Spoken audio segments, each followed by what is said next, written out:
समाज के लोग आज ये एकजुटता से खड़े हो और इस ताकत को मजबूत करने का राजनीति के खिलाफ निवेदन के इतिहास गवाह है इस बात का। हमने जब मिलजुल कर लड़ाइयां लड़ी है तो बड़े बड़े तानाशाहों को झुकाने का काम इस सरजमीन में किया है। मैं आपको एक बात और बताना चाहता हूँ, ये वो सरजमीन है जो मैंने बताया आपको हसन फनेवासी का, उसके बाद भी इन्होंने इस बात को साबित किया जब जब जरूरत पड़ी देश को।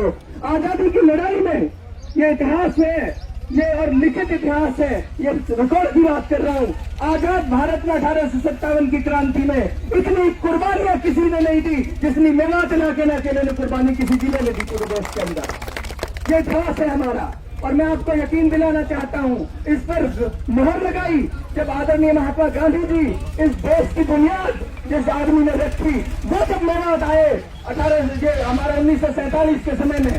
मैं फिर कह रहा हूँ, समय समय पर जरूरत पड़ने पर हमने इस बात को साबित किया है। जब आदरणीय महात्मा गांधी जी भारत यहाँ मेवात आए, भाषण डाले, तब उनका ऐतिहासिक भाषण, और उस भाषण में उन्होंने ये कहा कि मैं जैसी बहादुर कौम अगर मेरे पास पूरे देश के अंदर होती, मैं 24 घंटे के अंदर इस देश को आजाद करा देता। ये इतिहास है हमारा, ये हमारी विरासत है जो आदरणीय महात्मा गांधी जी ने भी हमको कहकर ये दोहराई।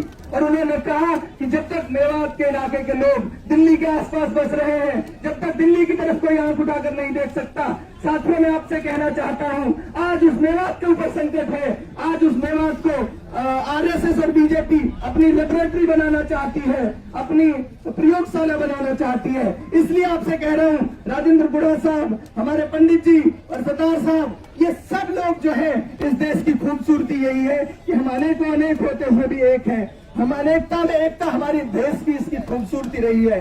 और ये बीजेपी सरकार प्रशासन की आड़ में उस भाईचारे को तोड़कर हमें बर्बाद करना चाहती है और इस मुल्क की हालात जो कर दी है इन्होंने।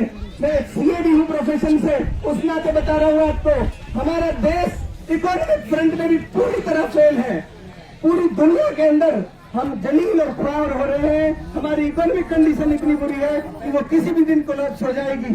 इसलिए ये सरकार क्या करना चाहती है, उन परिस्थितियों से हमारा ध्यान भटकाना चाहती है। उन परिस्थितियों से हमें ये चाहती है कि आम आदमी उनसे इन्हीं सब में उलझा रहे, हिंदू मुस्लिम में। आम आदमी इसी बात में उलझा रहे कि पेट्रोल चाहे 200 लीटर हो जाए, 200 रुपए लीटर, लेकिन मुसलमान पिटता रहे, लोगों को मजा आ रहा है। इसलिए कह रहा हूँ आपसे, आज हमारे ऊपर संकट है, कल दलितों के ऊपर संकट होगा, कल दूसरे कहीं जाट के नाम पर, कभी राजपूतों के नाम पर अलग अलग तरह से ये सरकार लड़ाने का काम कर रही है। इसलिए आप साथियों से बहुत विनम्र मेरा निवेदन है, ये बात सही है, हमसे कमी हुई है। राजनीतिक मतभेद हमारे हो सकते हैं, राजनीतिक हमारी विचारधारा कुछ मनभेद हो सकते हैं, लेकिन ये बात सच है, मतभेद हमारे हो सकते हैं, मनभेद नहीं है। हम एक दूसरे के साथ जी जान से खड़े हैं, तन मन धन से एक दूसरे के साथ खड़े हैं।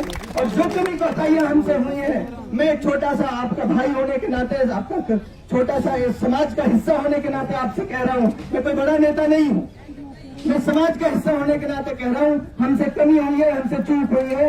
यकीनन हम अपनी जिम्मेदारी को आज से रवि से इस बात को स्वीकार करते हुए कि तन मन धन से हम अपने समाज के लिए, इस इलाके के लिए और उस विरासत के लिए जो विरासत हमारे बाप दादाओं ने हमको सौंपी है, उस विरासत को आगे बढ़ाने के लिए जी जान से लड़ाई लड़ेंगे। और आपको इंशाल्लाह हमसे कोई आगे आइंदा इस बात की शिकायत नहीं होगी कि हम लड़ते नहीं दिखे। बहुत बहुत शुक्रिया।